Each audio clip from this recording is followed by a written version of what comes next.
주님의 말씀입니다. 경청하십시오. 갈릴리 해변으로 지나가시다가 시몬과 그 형제 안드레가 바다에 그물 던지는 것을 보시니 그들은 어부라. 예수께서 이르시되 나를 따라오라. 내가 너희로 사람을 낚는 어부가 되게 하리라 하시니 곧 그물을 버려두고 따르니라. 조금 더 가시다가 세베대의 아들 야고보와 그 형제 요한을 보시니 그들도 배에 있어 그물을 깁는데 곧 부르시니 그 아버지 세베대를 품꾼들과 함께 배에 버려두고 예수를 따라가니라. 아멘.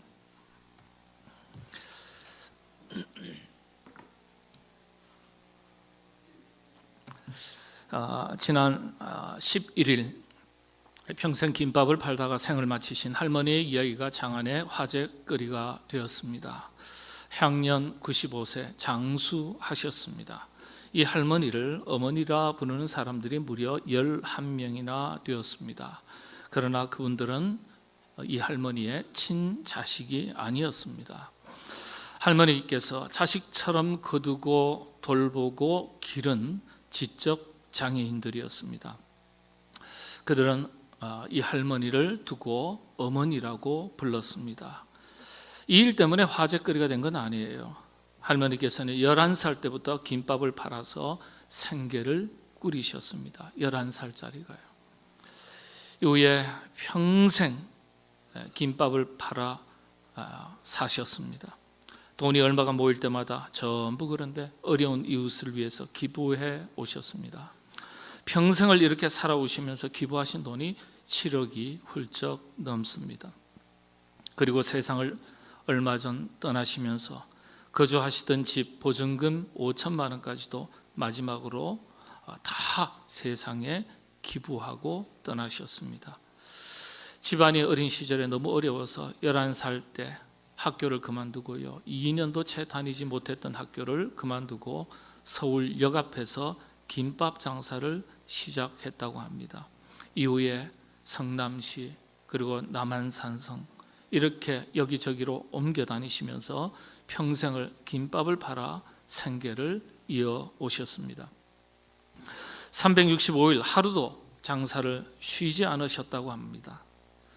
그리고 발달 장애인 11명을 거두고 직접 동거동락하시면서 돌보시고 키우셨다 그럽니다.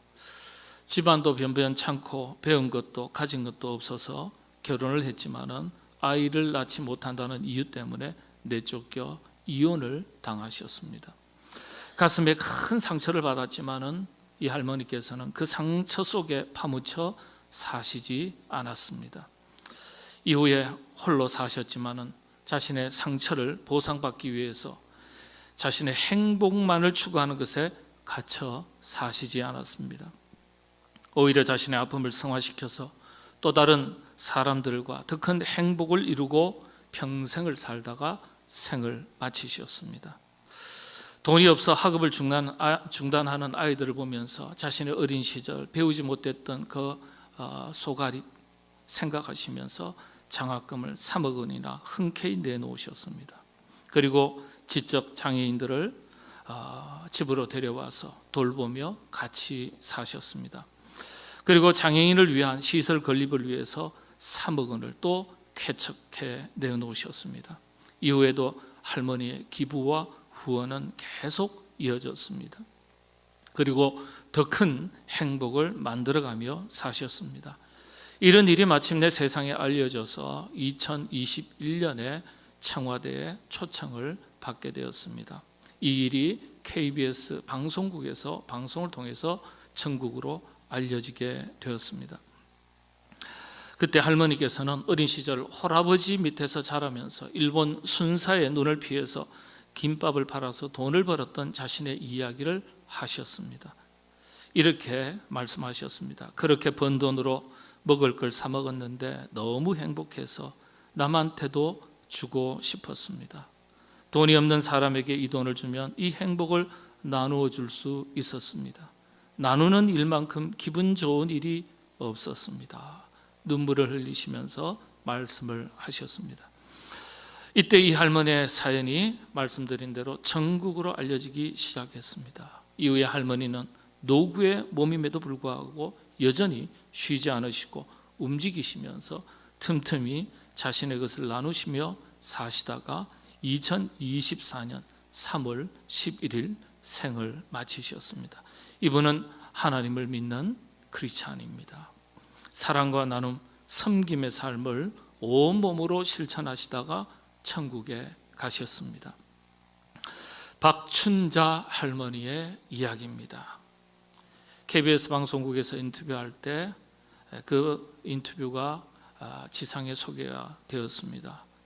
이렇게 기사가 적혀 있었습니다. 제가 너무 고생을 많이 했어요. 어려서부터요. 아버지 혼자서 저를 기르셨는데 이 세상에 나 같은 처지의 사람이 어디 하나 둘이겠습니까? 제가 조금이라도 돈을 주면 그 사람들이 얼마나 좋아할까요? 그래서 기부했습니다. 제가 뭘 잘했다고 일어나 싶고 그렇습니다. 저는 아무것도 없어도 지금 참 행복합니다. 같이 먹고 같이 쓰니까 얼마나 좋아요.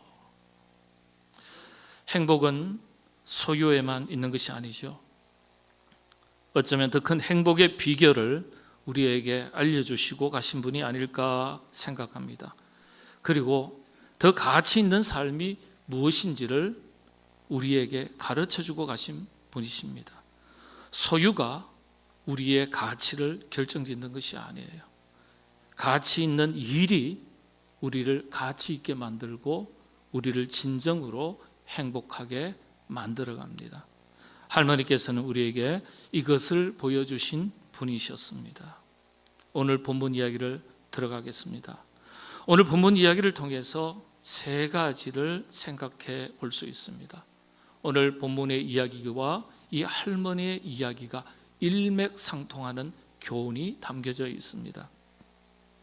첫 번째는 우리에게 더 가치 있는 삶이 무엇인지에 대해서 생각하고 깨닫게 해준다는 말씀입니다. 베드로와 안드레는 여러분이 잘 아시는 대로 어부입니다. 직업이 어부예요. 어부여서 가치가 없다는 뜻이 아닙니다. 본문은 어부의 삶을 넘어서 더 가치 있는 일이 무엇인지를 찾고 그것을 위해서 살아가라는 주님의 준엄한 명령이 담긴 이야기입니다. 16절에 보면은 그들은 어부라 그랬습니다. 어부가 당시에 대단한 직업이 아니었어요. 오히려 조금 천대시 받는 그런 직업이었습니다. 그렇다고 본문이 직업의 귀천 때문에 베드로가 어부라는 직업을 버리고 주님을 따르게 되었다는 이야기가 아니에요. 한 가정에서 가장에게 어부라는 직업도 참 소중한 직업이에요. 가정을 지탱하고 가족을 부양하는 일이기 때문에 한 개인에게 참 중요한 일이고 직업입니다. 여러분, 그런데 한 가지 생각할 것은 우리가 허드렛 일을 하더라도 더 가치 있는 일을, 더 가치 있는 삶을 위해서 하는 허드렛 일은요, 소중한 일입니다. 일 자체가 우리의 가치를 결정짓는 건 아니에요. 김밥 파는 일은요, 가치의 높고 낮음을 떠나서, 있고 없음을 떠나서 하나의 일일 뿐입니다. 이 일을 통해서 더 높은 가치를 추구하고 성취해 나갔기 때문에 할머니의 삶을 가치 있는 삶이라고 평가하는 것입니다. 아마도 상처받은 자신의 서러움을 대신하기 위해서 작은 행복에만 갇혀서 살았더라면 그저 평범한 김밥 할머니에 불과했을 겁니다. 자, 그렇다면 어떻게 하면 더 행복해질 수 있을까? 그리스도인은요, 여기에 초점을 맞추기보다는 더 가치 있는 삶이 무엇인지에 대해서 항상 고민하고 살아야 될 사람이 그리스도인들입니다. 그리스도인들은 그렇게 살아가야 할 사람들입니다. 여러분, 저와 여러분, 우리 모두 지금보다도 더 가치 있는 삶이 무엇인지 항상 생각하시면서 그것을 추구하시고 그것을 이루시면서 살아가시게 되기를 바랍니다. 오늘 본문 이야기를 통해서 두 번째 우리가 생각해야 될 것은요, 자, 그렇다면 주님께서 말씀하신 더 가치 있는 일이 무엇일까? 더 가치 있는 일. 어부를 찾아가셔서 제시하신 가치 있는 삶에 대한 주님의 가르침이 무엇이겠습니까? 17절을 보면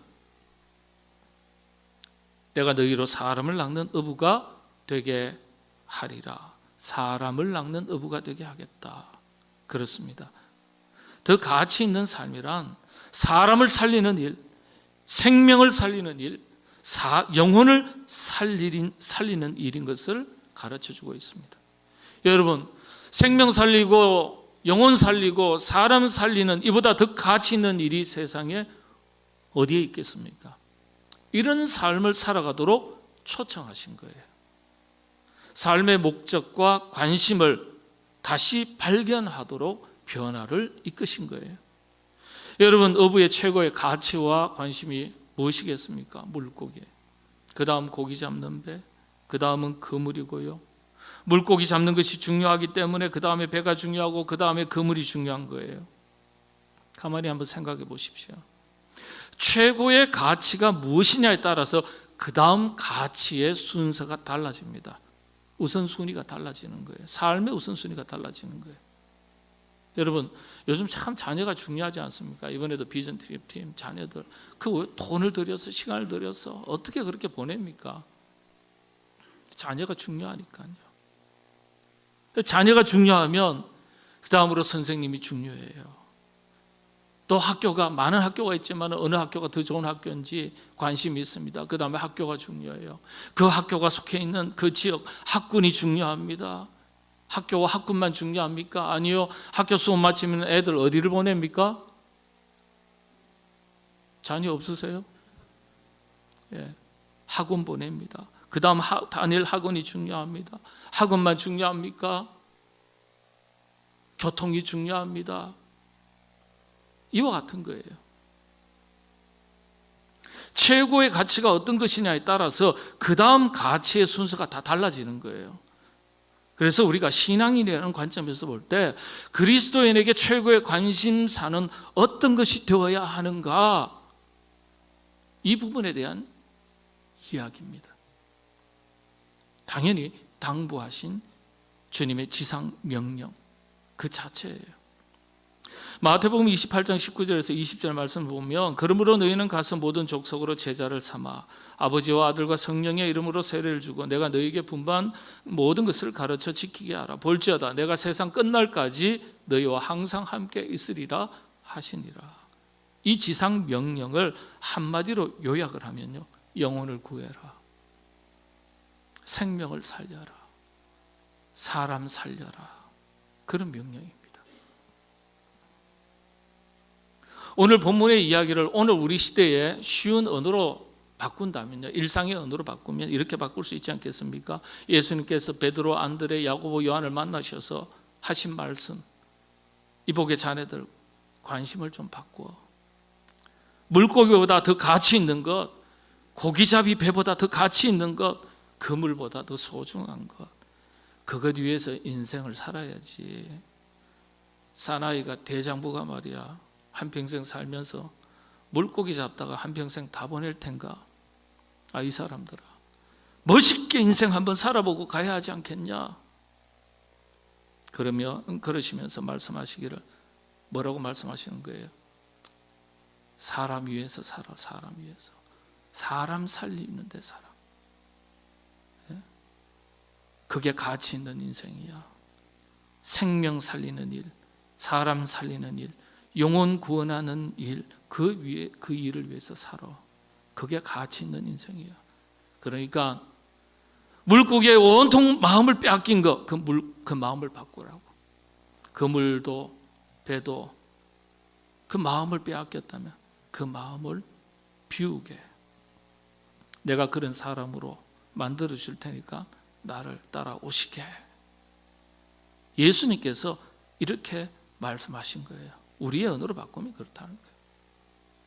성경은 이걸 어떻게 기록했습니까? 내가 너희로 사람을 낚는 어부가 되게 하리라, 이렇게 표현한 겁니다. 여기에 주목할 한 단어가 되게 하리라, 되게 한다, 되게 하다. 헬라어로는 기노마이라 그럽니다. 기노마이. 원어의 뜻은요, 그런 사람으로 변화시켜 주겠다. 변화하다라는 뜻입니다. 기노마이라는 헬라어 단어가. 변화시켜 줄 테니까 그런 일에 자신의 삶을 투자하라는 말씀이에요. 자신이 가지고 있는 에너지, 시간, 능력, 재능, 물질, 생명 살리고 사람 살리고 영혼 구하는 데 사용하라는 거예요. 자신의 인생을 투자하라는 거예요. 여러분, 주님께서 이 땅에 오신 이유가 어떤 것입니까? 사람 살리고 생명 살리고 영혼 구원하시기 위해서 오신 것 아닙니까? 그래서 우리 그리스도인들도 주님을 본받아 그렇게 사는 것이 진짜 그리스도인이요, 보람 있고 의미 있는 삶입니다. 가치 있는 삶이에요. 그래서 사람 귀한 줄 알고 영혼 구하고 생명 구하는 일이 여러분들 교회가 할 일이고 그리스도인들이 해야 할 일입니다. 이게 교회와 그리스도인들에게 사명이에요. 결국 주님께서 인생의 새로운 길을 제시하실 때 더 가치 있는 삶이란 결국 영혼을 살리고 생명을 살리고 사람을 살리는 일인 것을 가르쳐 주신 거예요. 오늘 본문 이야기 그런 거예요. 첫 번째는 더 가치 있는 삶이란 어떤 것인가? 우리에게 질문을 하시는 거예요. 두 번째는 그 해답으로서 생명 살리고 사람 살리고 영혼 살리는 일이 가치 있는 일이다. 가치 있는 삶이다. 이걸 가르쳐 주신 겁니다. 본문의 이야기는 이렇게 끝나지 않습니다. 이렇게 더 가치 있는 삶으로 초청하는 것으로 끝나지 않아요. 더 가치 있는 삶을 위해서 세 번째, 우리가 내려야 할 결단 한 가지를 더 담고 있습니다. 어떤 것입니까? 성경은 이것을 버려두고라는 말에 그 뜻을 담았습니다. 버려두고. 18절에 보면 곧 그물을 버려두고 따르니라. 버려두고. 20절에도 그 아버지 세베대를 품꾼들과 함께 배에 버려두고 예수를 따라가니라. 그래서요, 성경은 더 가치 있는 삶을 위해서 버릴 것이 있다. 버릴 것이 있다. 이 말씀하시는 거예요. 무엇을 버려야 됩니까? 베드로와 안드레는 그물을 버렸다고 성경 기록하고 있습니다. 야고보와 요한은 배와 아버지를 버렸다고 기록하고 있습니다. 참 신기하게도 마태복음도 동일하게 기록하고 있어요. 근데 여러분 한번 생각해 보시죠. 배와 그물을 버릴 만합니다. 배와 그물은. 근데 아버지는 버릴 만한 대상이 아니에요. 그렇다면 아버지를 진짜 버린 것일까요? 아니요. 그렇다면 아버지를 버렸다는 말이 어떤 의미겠습니까? 아버지를 버렸다는 얘기 아니에요. 환경에 지배받던 사람이 이제는 복음의 영향력 아래로 그의 삶이 옮겨갔다는 것을 말하는 겁니다. 사람은 환경에 지배받는 존재입니다. 동물이라는 그런 말이 있어요. 어부인 아버지 밑에 있으면 어부의 영향력 아래에 살아가게 됩니다. 그러나 예수님에게 가면 복음의 영향력 아래에 살아가게 됩니다. 아버지를 버리고 아버지와의 관계를 단절하라는 것이 아니에요.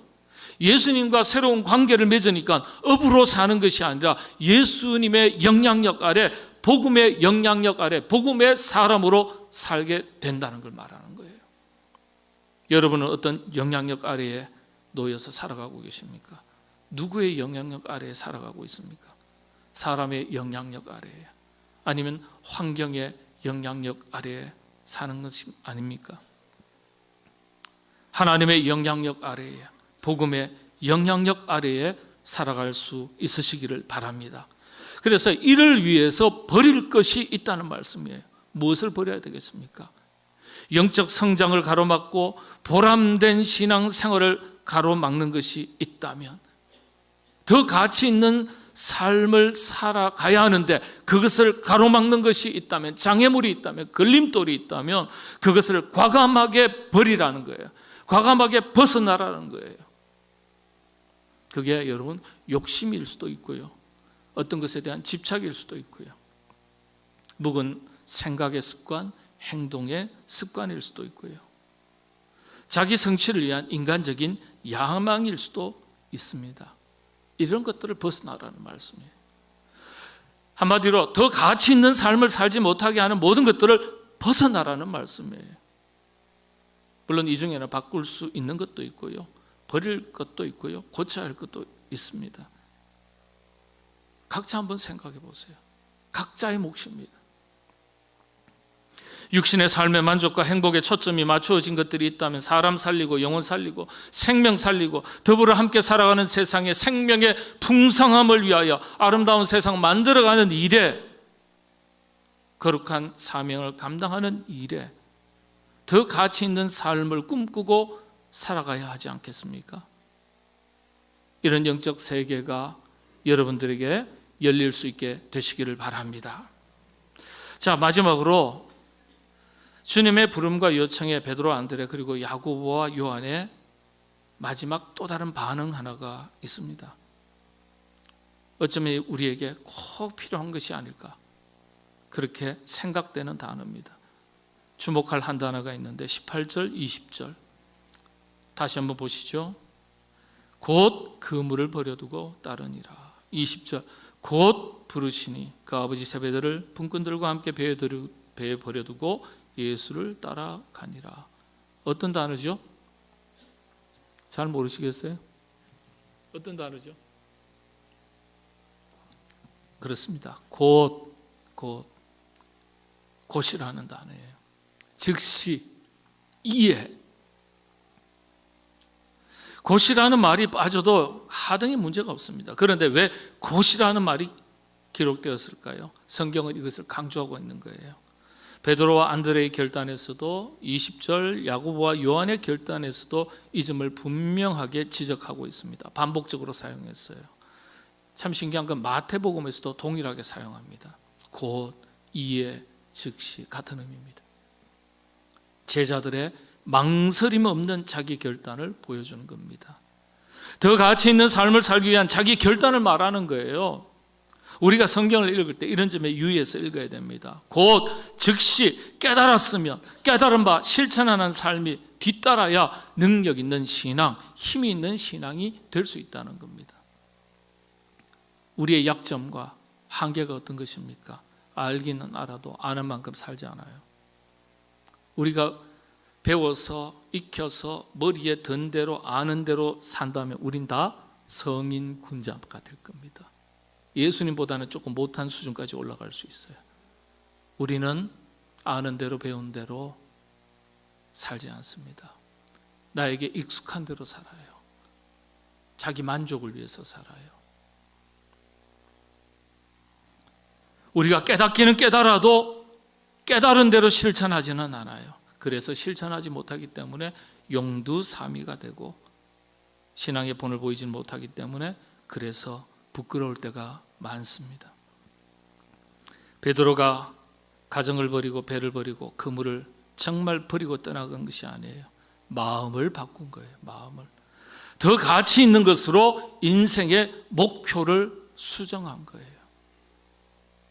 생각과 마음에 가득했던 물고기 배 그물에 담아두고 마음을 담아두고 살았던 그 마음을 비운 거예요. 그리고 그 빈 마음에 무엇으로 채웠습니까? 하나님의 거룩한 뜻, 사람을 살리고 생명을 살리고 영혼을 구하는 거룩한 뜻, 가치 있는 일로 채웠다는 얘기입니다. 여러분, 가치를 바꾸면 배와 그물 그리고 물고기는요, 더 가치 있는 일을 하기 위한 좋은 도구가 되는 것입니다. 여러분, 이렇게 살아도 우리는 살아갈 수 있고 저렇게 살아도 그렇게 저렇게 살아갈 수 있습니다. 이왕이면 더 가치 있는 삶을 여러분 살아가시게 되기를 바랍니다.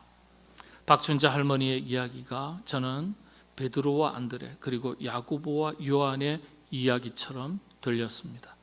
더 가치 있는 삶을 살았던 사람들의 이야기입니다. 여러분, 직장생활도 열심히 하시기 바랍니다. 사업도 열심히 하시기 바랍니다.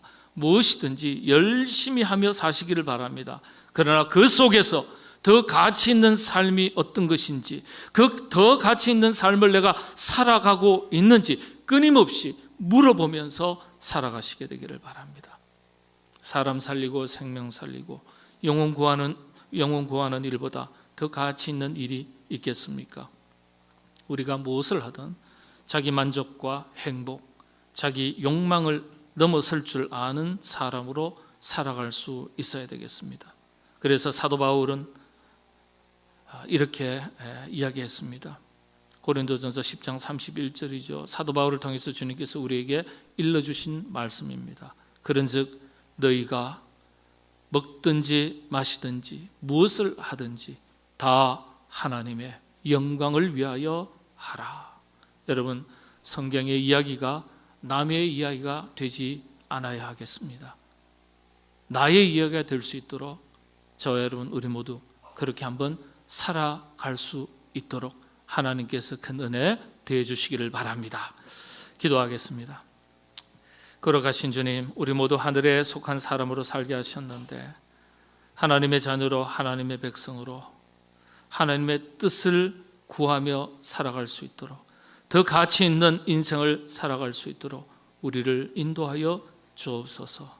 작은 것에 얽매여 육신의 삶에 자기 만족과 행복만 추구하는 사람으로 살지 않게 하시고 보다 더 큰 자기로 생명을 살리고 영혼을 구하고 하늘의 뜻을 추구하며 살아가는 더 가치 있는 삶을 살아나가는 우리 모두가 되도록 성령님, 우리의 마음과 생각과 인생의 걸음을 지켜 주시옵소서.